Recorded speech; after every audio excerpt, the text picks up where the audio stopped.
Assalamualaikum warahmatullahi wabarakatuh. Salam dan bahagia.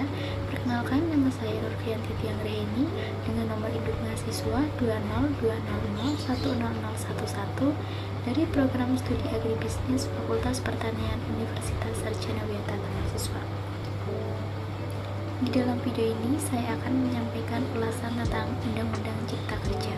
Video ini guna untuk memenuhi soal UAS Manajemen Sumber Daya Manusia yang diampu oleh Ibu SK Stefani SPM. Di dalam video ini saya akan membahas tentang yang pertama, tujuan dibentuknya Undang-Undang Cipta Kerja, yang kedua pengupahan, kontrak kerja, hak cuti dan libur, pesangon, jaminan kehilangan kerja, dan pemutusan hubungan kerja. Dan yang terakhir tentang apakah ada aturan yang merugikan bagi pekerja. Tujuan dibentuknya Undang-Undang Cipta Kerja yaitu yang pertama, menciptakan dan meningkatkan lapangan kerja dengan memberikan kemudahan, perlindungan dan pemberdayaan terhadap koperasi dan UMKM serta industri dan perdagangan nasional.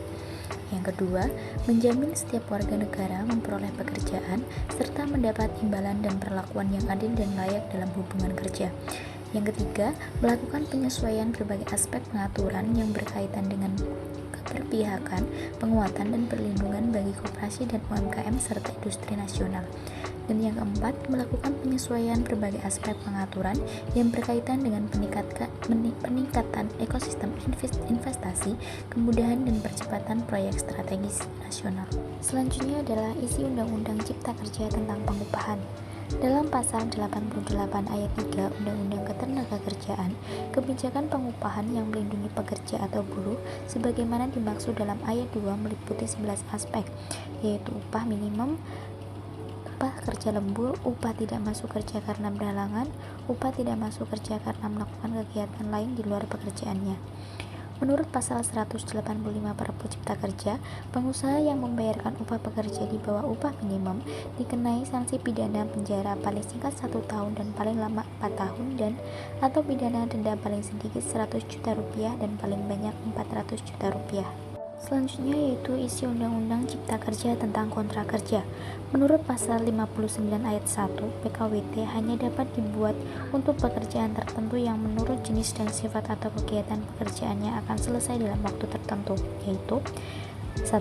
Pekerjaan yang sekali selesai atau yang sementara sifatnya. Yang kedua, pekerjaan yang diperkirakan penyelesaian dalam waktu yang tidak terlalu lama. Yang ketiga, pekerjaan yang bersifat musiman. Yang keempat, pekerjaan yang berhubungan dengan produk baru, kegiatan baru, atau produk tambahan yang masih dalam percobaan atau penjajakan. Dan yang kelima, pekerjaan yang jenis dan sifat atau kegiatannya bersifat tidak tetap. Selanjutnya masih dengan isi Undang-Undang tentang kontrak kerja, pasal 59 Perpu Cipta Kerja kini juga telah menghapuskan ketentuan mengenai batas waktu pekerja kontrak sebagaimana yang diatur dalam Undang-Undang Ketenagakerjaan. Dalam Undang-Undang Ketenagakerjaan, perusahaan hanya bisa melakukan PKWT paling lama 3 tahun.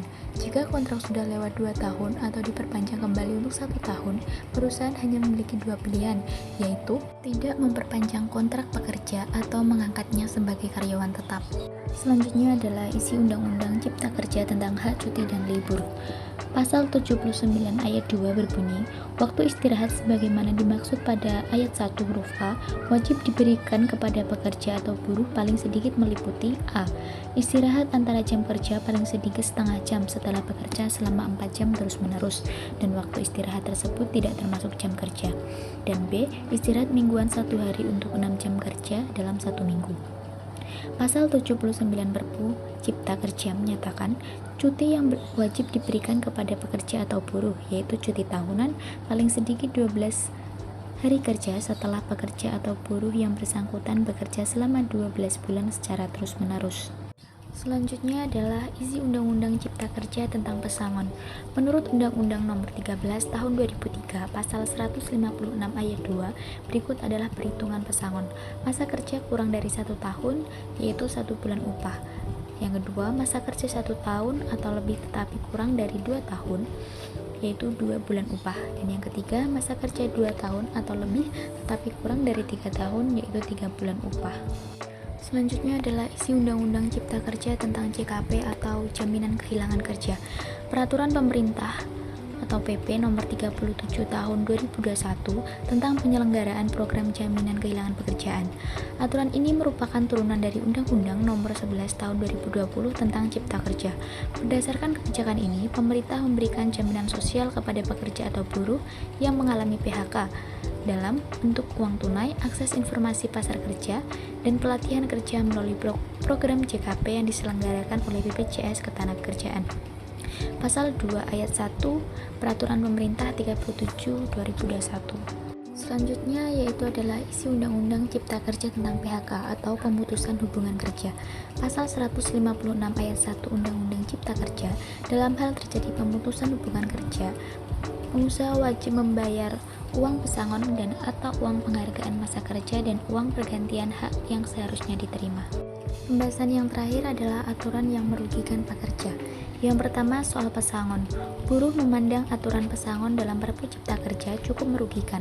Pasalnya, kompensasi pesangon dan uang penghargaan masa kerja yang diterima buruh korban PHK berkurang dibandingkan dengan aturan lama. Yang kedua, soal upah. Sistem upah yang berlaku pada Perpu Cipta Kerja dinilai merugikan buruh. Dengan sistem upah itu, buruh berpotensi mendapatkan upah yang rendah.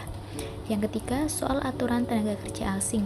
Kelompok buruh memandang Perpu Cipta Kerja terlalu mempermudah masuknya tenaga kerja asing ke semua pekerjaan yang sejatinya bisa digarap pekerja lokal atau Indonesia. Aturan itu memberikan kemudahan kepada perusahaan melakukan PHK. Dan yang keempat adalah aturan PHK. Aturan itu memberikan kemudahan kepada perusahaan melakukan PHK. Dan yang kelima, ketentuan hari libur. Perpu Cipta Kerja mengatur bahwa minimal dalam 1 pekan pekerja mendapatkan 1 hari libur yang diberikan oleh perusahaan. Sekian yang dapat saya sampaikan, kurang dan lebihnya saya mohon maaf. Wassalamualaikum warahmatullahi wabarakatuh.